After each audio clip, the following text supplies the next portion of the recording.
Today we're getting our first look at Roland's GP3, their brand new mini digital baby grand piano. This thing comes in at not much deeper than a regular console. It'll go right up against the wall. It's affordably priced and it's got a great sound and action. I can't wait to take a look. Thanks so much for joining us.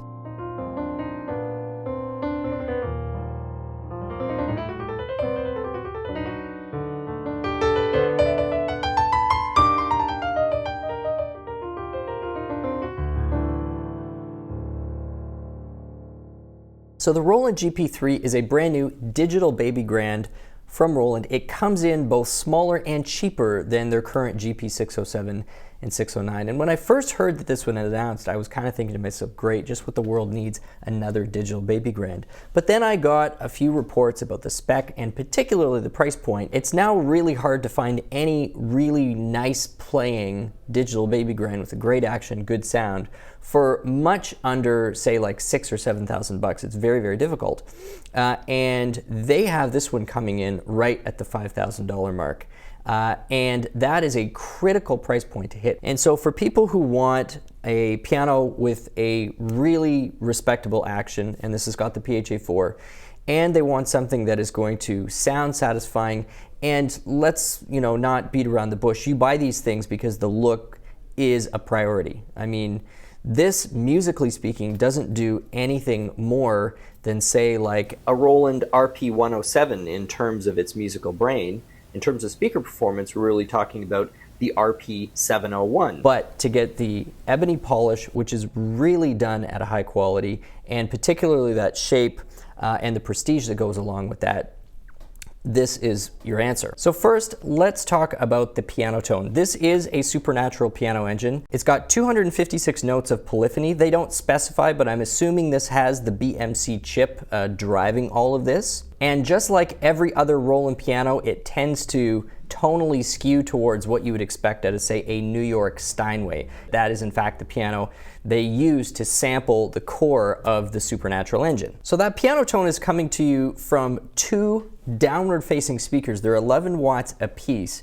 So on paper, this sounds a little underpowered for something that's kind of emulating a grand piano experience, or at least it's trying to give you that sort of grandiose, impression of the sound. There's one tone port inside the piano that looks like an upward-facing speaker. It is, in fact, not an upward-facing speaker. It's basically just a tone port to allow some of that ambient, sound being generated off the back of the speaker cones to filter on up. There's also a little bit of natural resonance occurring with the kind of the wood veneer, or the piece of wood there that's simulating where the soundboard would be. Not a ton. You tend to notice a little bit more just in the very lower octave. And that tone port has a fairly subtle effect through most of the lower and mid. I do actually tend to hear quite a bit of the highs coming through that tone port. I kind of had my ear over and was listening to what was actually making it through. So people who are into acoustic science could maybe explain to me why I was getting more of the treble through there versus not, wavelength per se, and I don't know, the dimensions of the chamber inside. Who knows? Anyway, the actual effect of playing this instrument is not underwhelming at all. I'm really, really impressed with how efficient those speakers are in creating, a genuinely full tone.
The fact that it's also very unadorned with any buttons really does give you the sense that you kind of are behind a piano.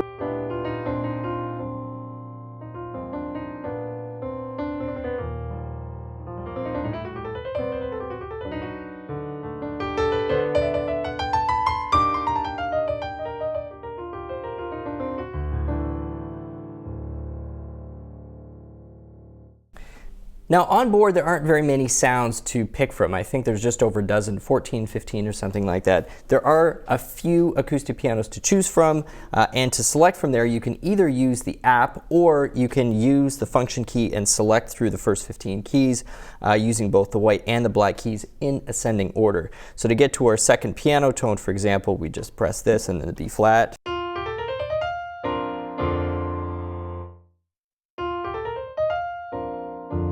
Here's the third one.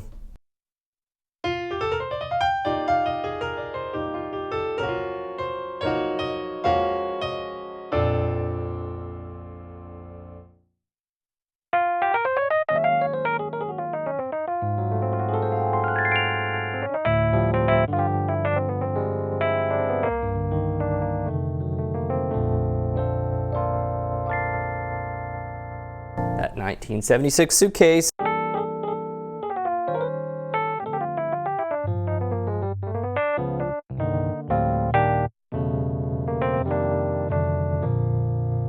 But I think for most people you're going to probably spend your time on your primary piano sound.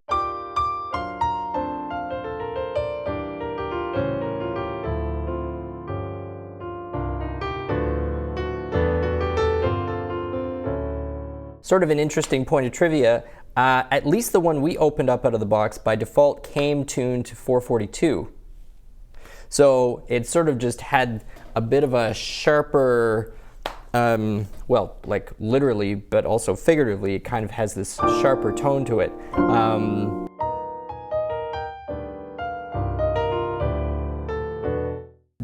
Lowered this down to 440 because that's just what my ear is more used to.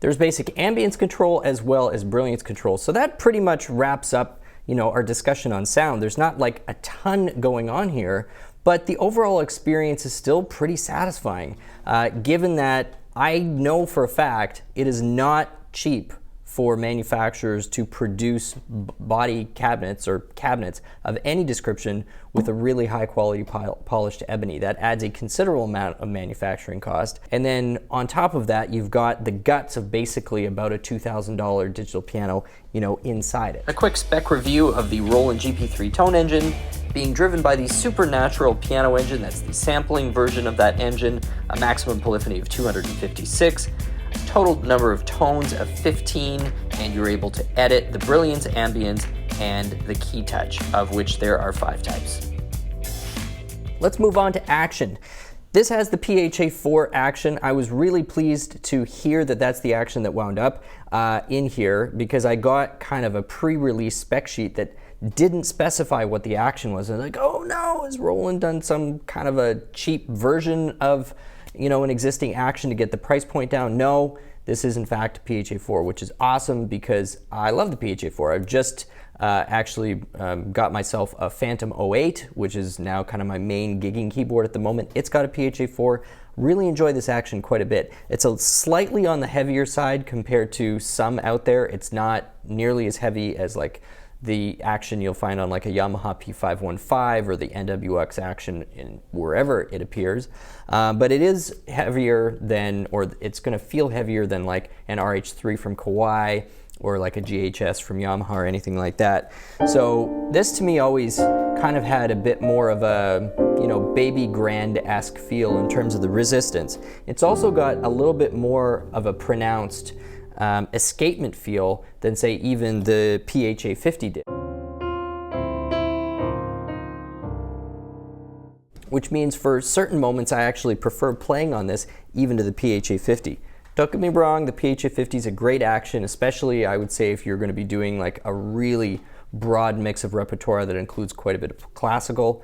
You know, the PHA-4 isn't amazing for classical because it's got kind of a shorter pivot length compared to some of the longer, fuller key actions. But it still, for me, is one of the best actions on the market when you are talking about an action in sort of the lower half of the price tier. Has always been a favorite of mine.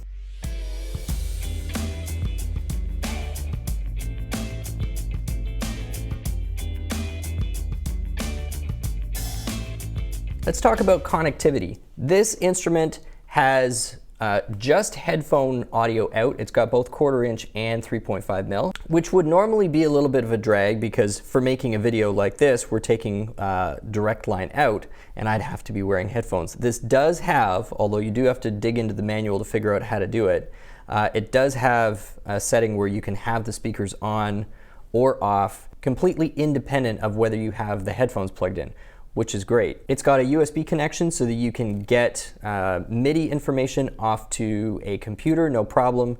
This also has Bluetooth audio as well as Bluetooth MIDI, and it is fully compatible with the latest version of the Roland Piano app. It's also got a USB memory port.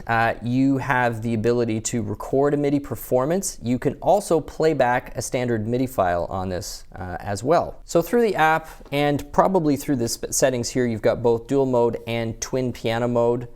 So some people find that helpful. You've got basics like transpose, metronome, and something that may go overlooked, but for people who are going to have this in an entertaining room, it's actually pretty handy.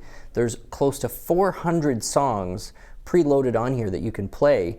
So you basically have yourself like a digital player piano. Now the keys aren't going to move. You can actually have your baby grand, digital grand in the corner using that piano technology to actually generate you know, a really nice soundtrack for your evening of entertaining. Kind of cool.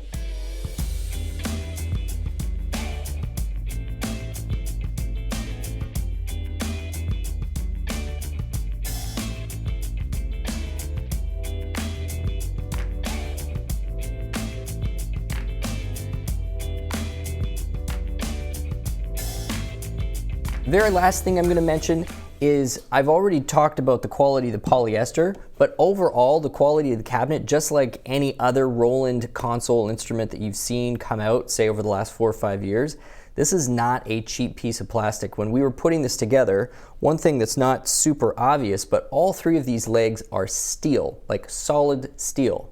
The plates into the bottom of the piano are solid steel, and the legs themselves are like a high gloss steel. So we're not talking about something that is going to snap easily or do very much wobbling at all. The hardware to put this together is really high quality hardware. The pedal is super solid.